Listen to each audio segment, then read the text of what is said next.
And good, bright, and beautiful morning. Welcome to Easy Bible Study. My name is Kimberly Mann, and we are trying a bit of a different format today. We are going live in vertical as well as this whole horizontal thing that we've been doing. Now, because we are going live vertically, there are some things just for those of you that are here and have checked in for the vertical, maybe, or scroll back. I don't know entirely how that works, but if you are watching this via the vertical, there are some aspects you will not see, but you can always come over and watch this in the full size as well. And the full size is what we will use for the vast majority of the time. So we're going to format it to that, but we're going to try and stay within the ability for the vertical as well, so you guys can see this. So today we are here and we are in Genesis. This is a very interesting passage, and to be honest with you, I have zero memories of this particular passage ever being preached or talked about when I was a child. And I find that really interesting because I didn't even remember that this passage existed, and that means that a lot of people must have just like glossed over it. But really what we're going to see here is the first recorded social security or taxation, but honestly without representation really. But it's our first notation of a government and tax and taking care of its people. It's our first recorded part of that. Not saying it didn't happen prior to that, but nations hadn't really existed a lot before this time. And so, we're going to see Egypt rise and become the wealthy nation that it does become. So stick around and let's check this out. And let's see, is Pharaoh doing taxation without representation? Well, kind of. Grab your notebook, grab your Bible. We'll be right back after this, and we'll check this out.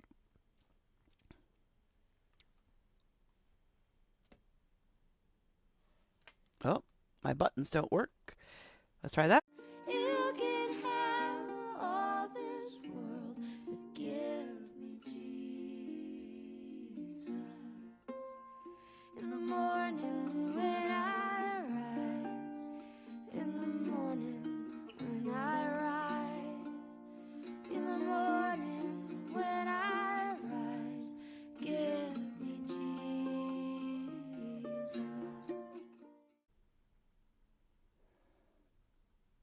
And welcome back. If you do find any value in this content, do me a favor.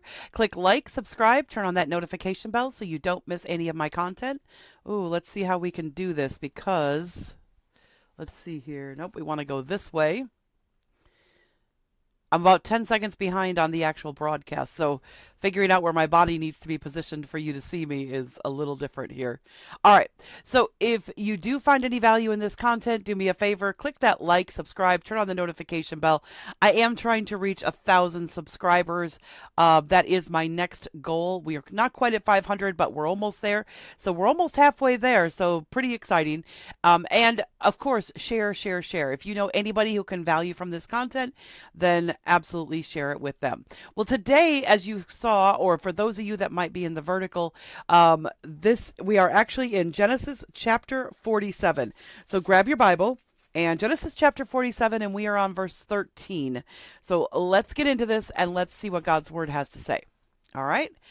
And there was no bread in all the land, for the famine was very sore, so that the land of Egypt and all the land of Canaan fainted by reason of the famine. And Joseph gathered up all the money that was found in the land of Egypt and in the land of Canaan for the corn which they bought. And Joseph brought all the money into Pharaoh's house. And when money failed in the land of Egypt and in the land of Canaan, all the Egyptians came unto Joseph and said, Give us bread, for why should we die in thy presence? For the money faileth. And Joseph said, Give your cattle, and I will give you for your cattle, if money fail. And they brought their cattle unto Joseph, and Joseph gave them bread in exchange for horses, and for flocks, and for the cattle of the herds, and for the asses, and he fed them with bread for all that cattle for that year. When that year was ended, they came unto him the second year, and said unto him, We will not hide it from my lord, how that our money is spent. My lord also hath our herds of cattle. There is not aught left in the sight of my lord, but our bodies and our lands. Wherefore shall we die before thine eyes, before we and both we and our land? Buy us and our land for bread, and we and our bread and our land will be servants unto Pharaoh. Give us seed that we may live and not die, that the land be not desolate. And Joseph bought all the land of Egypt for Pharaoh, for the Egyptians sold every man his field, because the famine prevailed over them. So the land became Pharaoh's. And as for the people, he removed them to cities from one end of the borders of Egypt, even to the other end thereof. Only the land of the priests bought he not, for the priests had a portion assigned them of Pharaoh, and did eat their portion which Pharaoh gave them. Wherefore they sold not their lands. Then Joseph said unto the people, Behold, I have bought you this day and your land for Pharaoh. Lo, here is seed for you, and ye shall sow the land.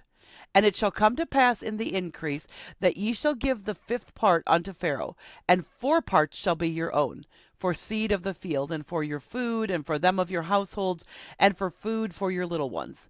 And they said, Thou hast saved our lives. Let us find grace in the sight of my Lord, and we will be Pharaoh's servants. And Joseph made it a law over the land of Egypt unto this day that Pharaoh should have the 5th part, except the land of the priests only, which became not Pharaoh's. All right, so that's God's word for us today.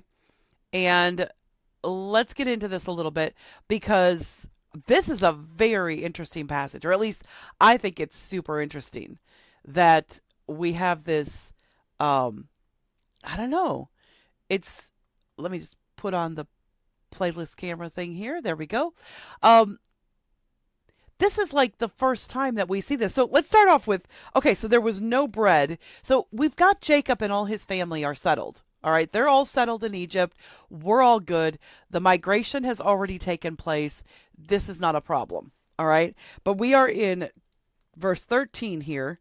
Verse 13 says, And there was no bread in all the land, for the famine was very sore, so that the land of Egypt and all the land of Canaan fainted. Okay, so this is saying that this famine, all right, the famine extended from Egypt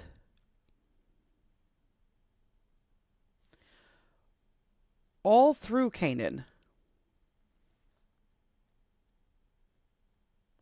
So all through the land of Canaan. This is not just something that the Israelites or Jacob's family is suffering from. This is all of Canaan. Like every single last bit of Canaan is, doesn't have, has no food. There's famine all over the place, and they don't have anything. And so this is like all throughout that area. There's no food, there's no bread, and everybody fainted by reason of the famine. Like, they're just like, so weird. When it says fainted, it's actually saying, it's not actually referring to the physical act of fainting, which you probably know, but maybe not. In this case, and excuse me, I'm going to take a drink of my coffee here. Feel my mouth getting parched. It extended from Egypt all through Canaan. There was, when it says it fainted, it means they didn't have any, they were like weary and exhausted. I guess exhausted is a better word here. And some translations might have that say exhausted. But that's what they say. It's like they are so exhausted because of the famine. They are trying so hard to have food, but they don't have any food. They have none. So they're just exhausted from it. So what does he do? Okay, so not only did Joseph get smart and hoard up all the resources, he absolutely did. Hoarded up all the resources for Pharaoh and his family. And then he says not only that, but he gathered up all the money that was found in the land of Egypt and in the land of Canaan for the corn which they bought. So for that first year, they came back and they were like, okay, we got money. We got money from before. We're going to pay you. So they were paid. So they paid him. So the first year, they spent all their money.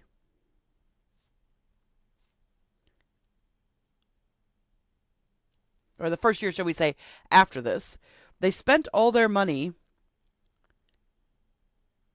buying the food. So when it says right here, and Joseph brought the money into Pharaoh's house, and he's buying it from Pharaoh, is what they're saying. So even though Joseph is the one who's implementing this, and even though Joseph is the one who's orchestrating this, the money's not going to Joseph himself. He's not enriching himself. Want to make that really clear. There's been a lot of anti-Jewish sentiment recently in the United States. People proposing that Jews are terrible people and they're awful and this. Well, okay, there's terrible Jews and there's good Jews. It's just like any other group of people. Sorry about that. I had a little hiccup. It's just like any other group of people. You have terrible people and you have good people. You cannot think that all Jews, you really can't think that all of any people group is good or bad. That's very anti-biblical. God says that each of us is responsible for our own actions, and that's how God treats things. And so this first year, they spent all their money buying food from Pharaoh, and it looks like it's money going to Joseph, but it's not going to Joseph. Joseph gets it for Pharaoh, and that's really important to point out there. And then it says in verse 15, and when money failed. Okay, so what does that mean when it says when money failed? It's actually saying when they ran out of money. So when they ran out of money, they had a problem. It doesn't mean that the money failed, but all the people ran out of money. The economy was essentially broke. And so it says when they ran out of money, they came to Joseph looking for solutions. They're like, look, Joseph, let's see here, for a solution. They're like, look, Joseph, we got a problem here. They're like, give us bread. You want us to just die? Like, you want us to drop dead right here in front of you? Because that's kind of what you're asking for, because that's kind of what's happening here. We are literally dying because we don't have food. And Joseph's like, no. I don't want you to die. I get it. You've spent all your money because there wasn't enough and you've spent it all on this. So I get it. So Joseph goes, and Joseph said, give your cattle and I will give you for your cattle if money fail. So if they don't have it, he says, give me your cattle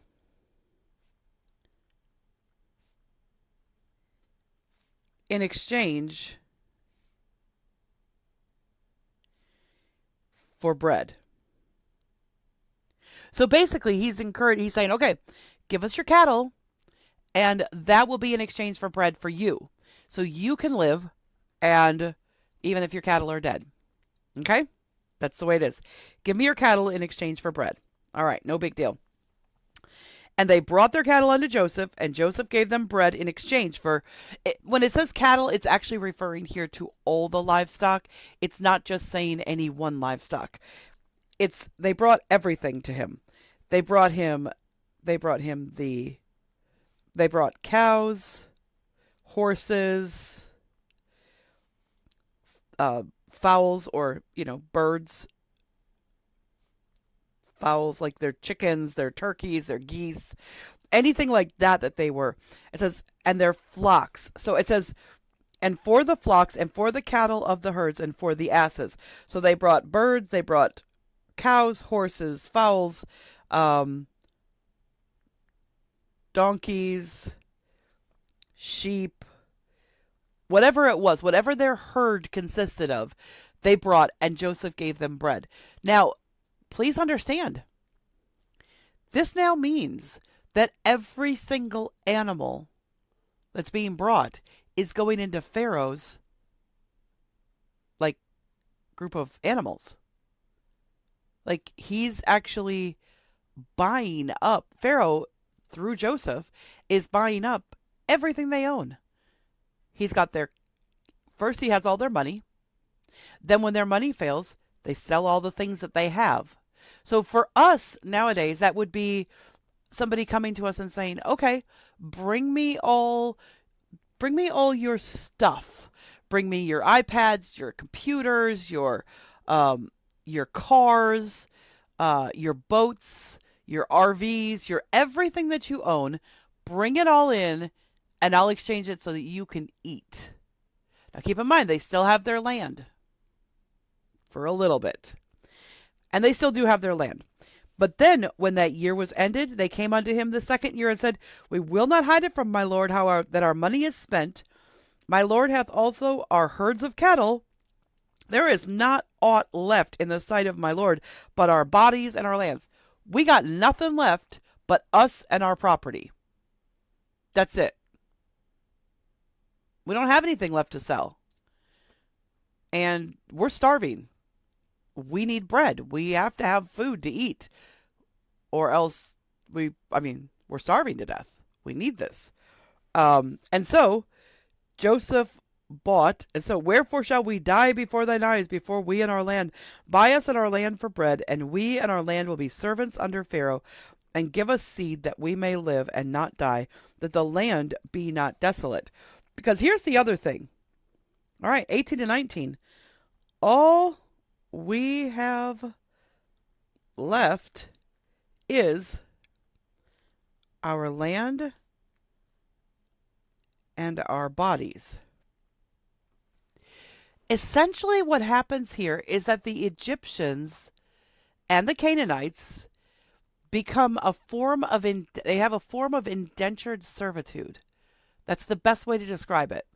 Because this indentured servitude, what it is all we have left is our land and our bodies. Let us do something about this so that we can live. And it's like, let us take care of this.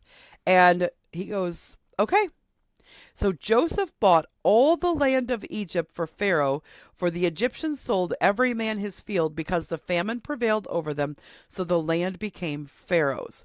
Okay, so the actual land is now owned by Pharaoh. However, he's still going to let them work their land. He's still going to let them he's going to let them live. He's going to let them work their land, but there's going to be a fee for it. He's like, all right, I've got your land. I own all the land. So keep in mind now, Pharaoh owns every single piece of real estate in Egypt.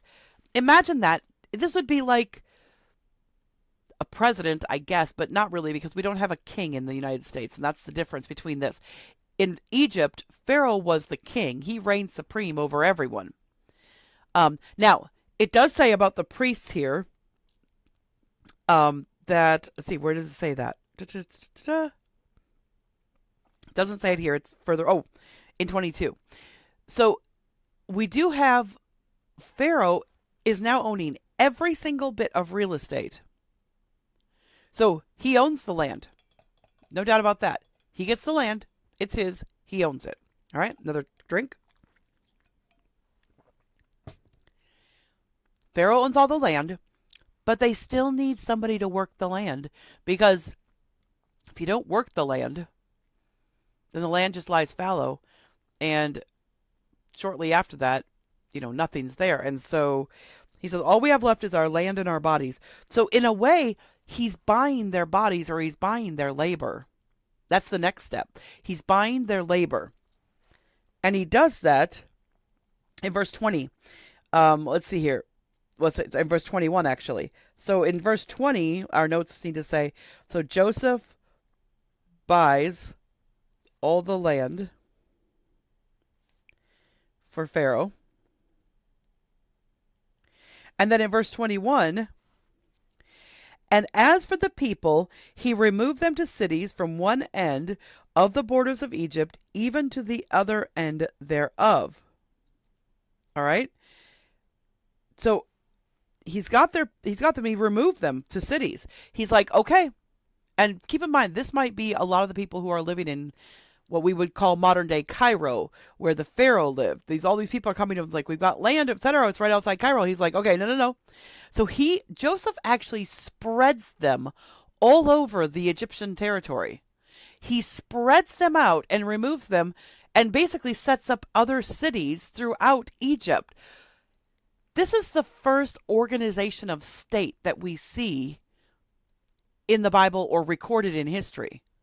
Is that this is the first time that we see a nation being set up beyond just a city area. All right?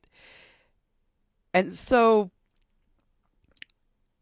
they're now being formed, and all these Egyptians are now being spread out throughout Egypt. And he puts them all over Egypt. He spreads them all across the territory. He takes them out of the city of Cairo, out of that main and the Ramesses area where they've all been living pretty much, right in that Nile Delta area. And he moves them all over the region. He says, all right, you're all going to go over there, and you're all going to go over there, and you're going to go over there. And this is what happens. So Joseph, in verse 21, Joseph moves them all over and resettles them. Now keep in mind, this is also some of the Canaanites are involved in this.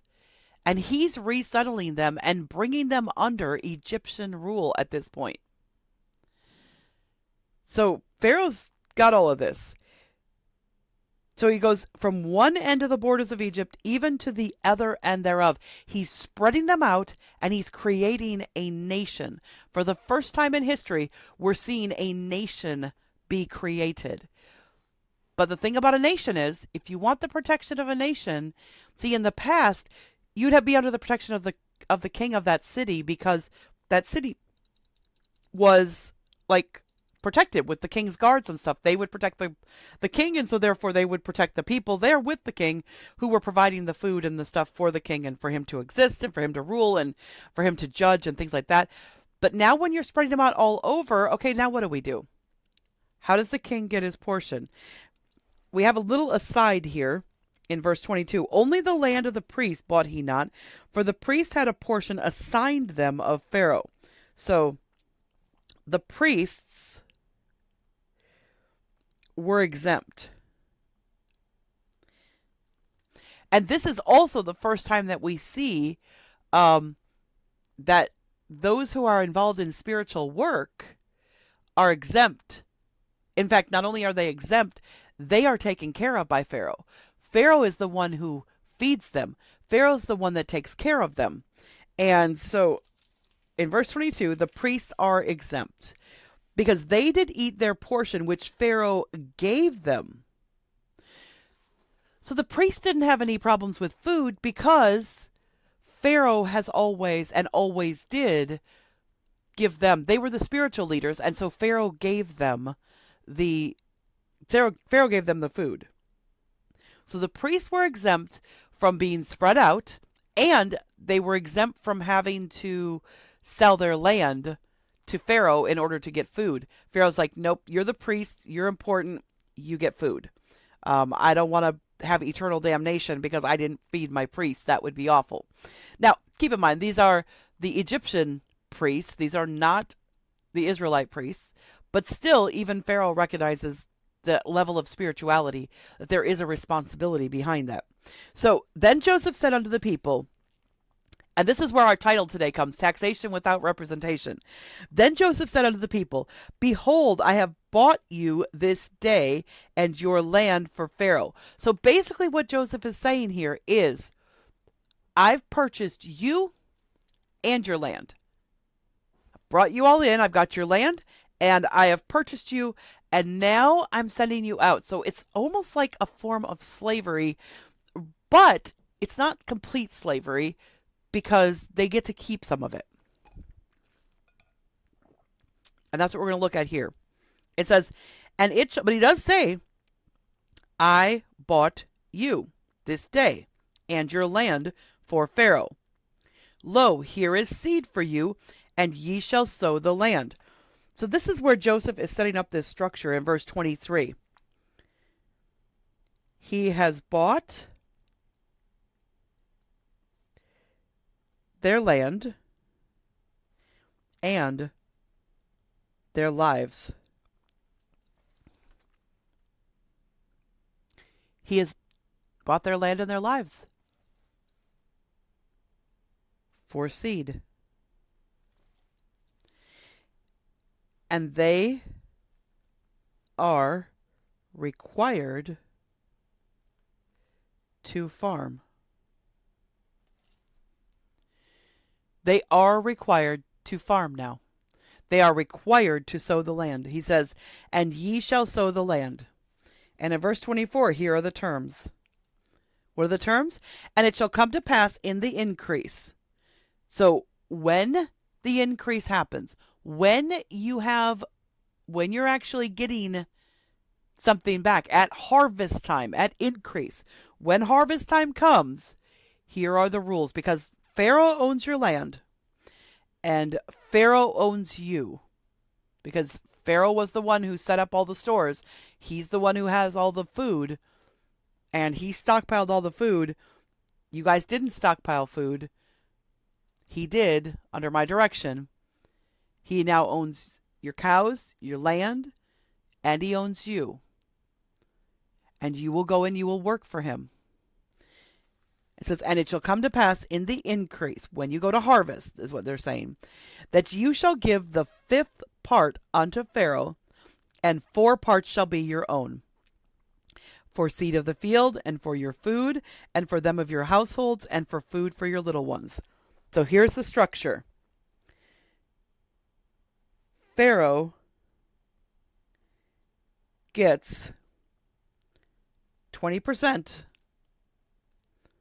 of all their harvest. He's like, look, at the time when this happens, when all this is happening, at this time, Pharaoh gets 20%. When you start having a harvest, because we're getting nearer to the end of the famine here, when you start having a harvest, 20% of everything you harvest goes to Pharaoh. 80% of it remains with you. And in that 80%, you have to have seed for sowing for the next year, because you still got to owe Pharaoh for the next year. And this is in perpetuity. 4 parts shall be your own. And what are the 4 parts? The 4 parts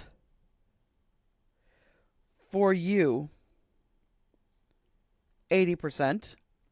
What are they? Well, here are the 4 parts. Seed of the field, so 20% for seed. All right, 20% of your harvest goes to Pharaoh.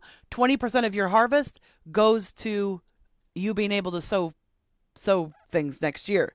20% for seed. 20% for your food. For your own food and sustenance and etc. 20% for your servants. 20% of that goes to your servants. That's what those of your household, that's what it means. When it says of your household there, it's talking about those people who work in your household with you. So 20% of what you have goes to your servants. All right? And 20% for your children.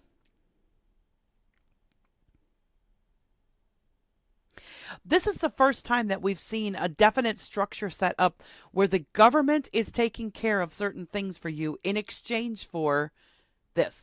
And the reason I titled this Taxation Without Representation is because, obviously, Pharaoh's not Pharaoh's only looking out for himself. He's not going to be representing them or their best interests.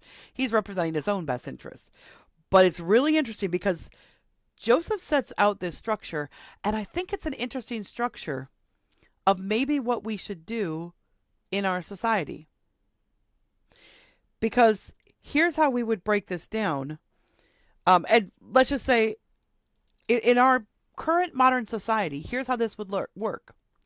20% goes to the government to take care of things like the roads and all the different things that the government takes care of. 20% of our income goes to the government, flat tax.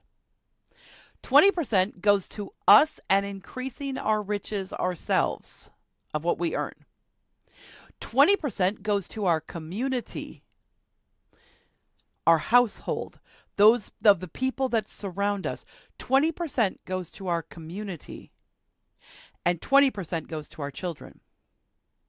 So it's an interesting way to look at this is that, and when it says your for yourself, it's actually also saying for yourself and your wife, because your wife or your wives, because women did not work per se, or they were not considered to be landholders, and they were not considered to be people who owned anything. They were owned. They were not, they did not have ownership. So for yourself means, okay, for your house, for all the workings of your house. And I wonder how many of us could live on 20% of what we make. How many of us take 20% of our money, send it to the government? 20% of our money, send it to God, our community. 20% of our money to our children, and 20% of our money just for us, and we live off of just that 20%. Now, obviously, your children would be covered under, if they are still living with you, their food, etc. But this 20% for your children is really for their inheritance. So it's an interesting governmental structure here. And they are basically indentured servants. They have to. They're not given an option as to whether you want to be farmers or not. They're told, this is what you get to do. You want seed? You want to live? Here you go. And what's their response in 25 and 26? They were grateful.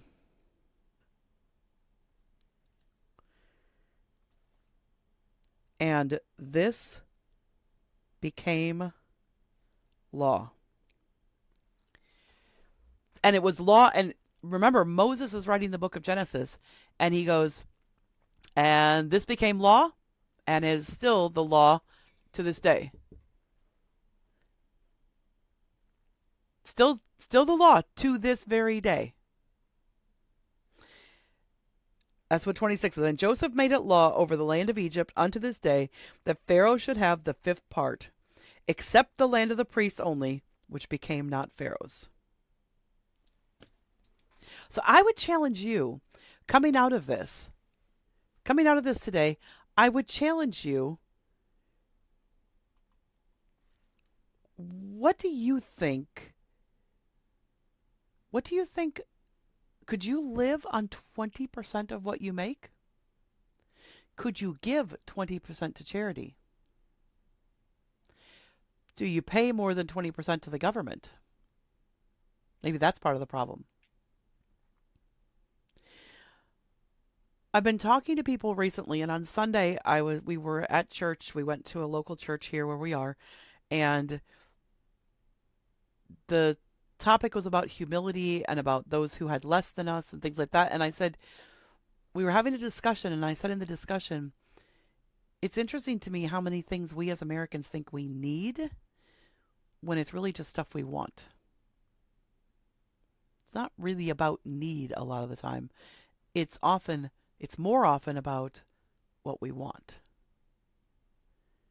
And there was definitely somebody in that Sunday school class that got a little bristly and started justifying their own purchases. And I was like, no, I'm not talking about, they were like, well, I needed to replace my car. I'm like, first of all, I don't even know these people, and they're getting offended at something I don't even know about. I don't know if God was pricking their conscience. I have no idea. But it's more about, yes, if you need a new vehicle, get a new vehicle. Russ and I, we've been towing our vehicle around behind us in the RV, and the vehicle that we have is not really meant to be towed around on a tow dolly. It's definitely having some wear and tear. Definitely having wear and tear on the front because it's a low slung car, and every time we drive it onto the tow dolly, it gets a little bit stuck, and every time we come off the tow dolly, it kind of pulls at this plastic that's underneath, this plastic lining as part of the bumper, etc. So sooner rather than later, that's going to be coming off, and it's not going to look nice, and it's just going to be, it's not going to be fun. Like this time when we unloaded, we actually had to put extra ramps down to lift the car up a little higher in order to get it off. Otherwise, it was trying to pull the whole bumper off. So we know this car is not a permanent car for us for towing around this way. but it's what God's given us right now. And so that's what we're going to have. And that's what we're going to use. And then we'll look at what God might bring along for us elsewise. What might be the next plan or the plan for the next car that might be more suitable for this lifestyle and for what we need to do. But the key is, do I need a car? No. Do I want to have a car that's going to be falling apart because of the way that we're having to use it? No, but it's working. It works. It runs. No problem. But we definitely don't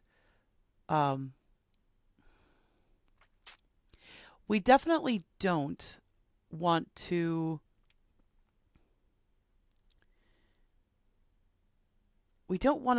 put what we want above what our needs are. And we have everything that we need. So I think as Christians, we need to look very carefully at, are we sticking to what we need or just what we want?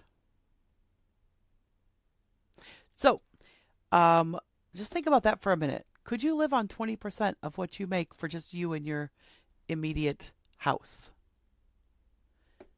Could you live on that?